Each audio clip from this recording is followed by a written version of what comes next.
Hey Russ, great to have you on the channel again. Thanks for joining me on 12th and final round. I wanted to talk to you about the EUBANK BENN fight, and really, I guess if I'm honest, I felt I spent the entire fight just waiting for something to happen. Waiting for Chris to do his thing, but it kind of didn't ever happen. It was a little disappointing as a spectacle, I think. What did you make of the fight? While it may not have lived up to the blood and guts drama that was the first fight, in which it was an all-out war, maybe at times, certainly on Benn's part, void of any strategy or style or technique, created an incredible action-packed fight right down to the wire. This one had a little bit different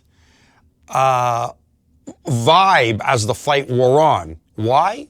Because all of a sudden, a different Connor Benn showed up, and a different EUBANK definitely showed up as well.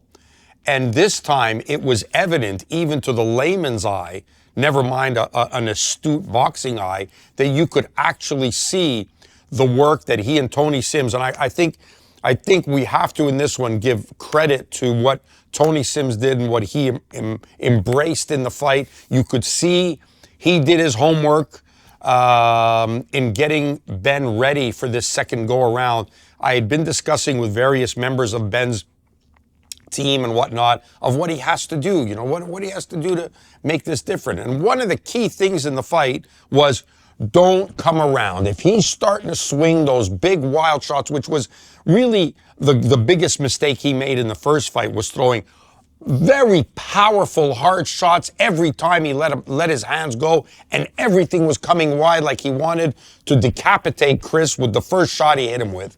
And he didn't do that in the second fight. He fought a disciplined, smart boxing fight, and no one would have thought he could do this.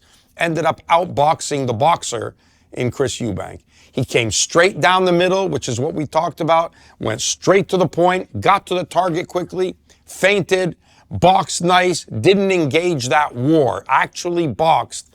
And I didn't think, in fairness, he was going to be able to pull that off, because Chris has proven to be the master boxer between the two. But it wasn't so much that he outboxed him, he almost outdisciplined him and outfocused him. He stayed in the zone of where he wanted to be. And as the fight wore on, the drama continued to build more and more. Everybody expecting the next round, Chris will get started. The next round, Chris will get started. Oh, wait, the next round. Oh, in the second half of the fight, the experienced Chris will get started. And that never happened. And it was, forget what the judges said. Forget what the judge said, especially one judge who at some point gave 3 consecutive rounds to Chris.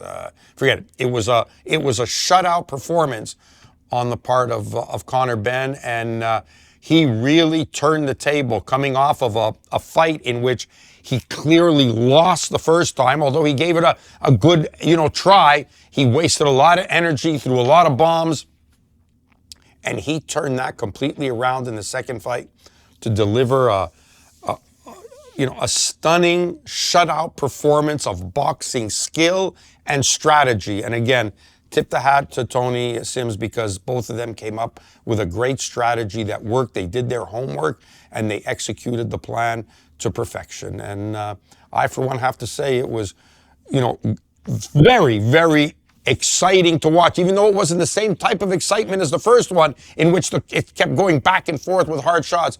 You were just wondering, is he going to keep being able to do this? And it built that excitement, and then it culminates with a crescendo in the last round of dropping Chris twice on 2 solid knockdowns. Now you're wondering, is Chris going to make it out of the round? Is he going to go the distance?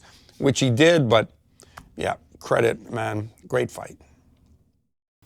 Mate, if we look forward for Connor Benn, in your opinion, Russ, do you think he's like a genuine title challenger or a prospect at 147? How does Connor figure on the world stage? I think it's a question still to be answered. One thing he did do is he proved he can adapt, and if you can do that on the world stage, that's going to be very important. He certainly carries the power to do it. He showed now he has the skill set to do it. I would say if I had to be critical of something, the one thing that somewhat bothered me even in the fight, and I think it's something he won't be able to get away with against world-class opponents, is having the hands down all the time means that you have to be so perfect in your defense over a 12-round span against the best fighters in the world, you're almost begging for trouble. Now, he got away with it this time. Chris couldn't execute. Maybe that was certainly Connor, played a role in that.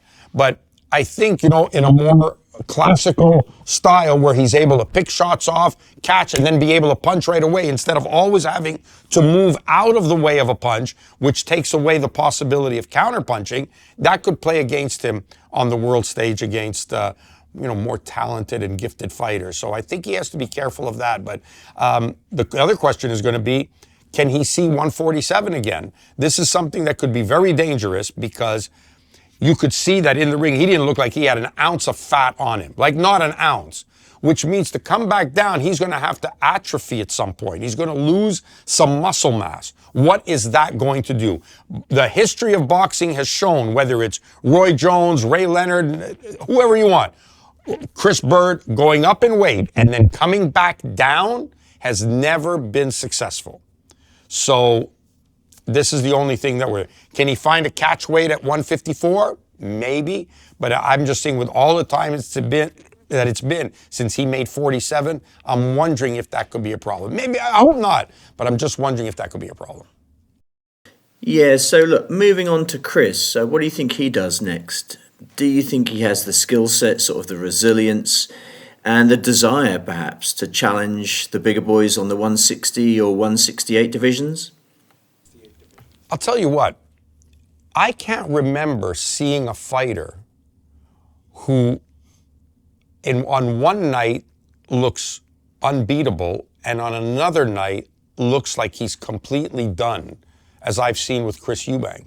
I mean, he's come back from a lot of defeats and then suddenly looked great again, and then looked bad again, then looked great again, then looked bad again. I don't know. I think it's going to be up to him. I think it's going to be up to his mental state. I certainly think he has the skill set. But there are times when he's in a ring and he looks 100% rugged and man and tough and he can take and dish out. And there are other times where he just seems thin, weak, unsteady, fragile. So I don't know why that's happening. I don't know how much weight he's losing to get down in weight. Maybe he's hurting himself more than he thinks, especially at his age. I don't know. I mean, he certainly has the skill set, but there's going to have to be something to bounce back from after this one because of how one-sided the fight was. And I know that Eubank stated after that he's come from hell and back. I don't know what that means, but obviously he was dealing with some issues. Has he taken care of those issues? We don't know, but he certainly has the skill set to do it.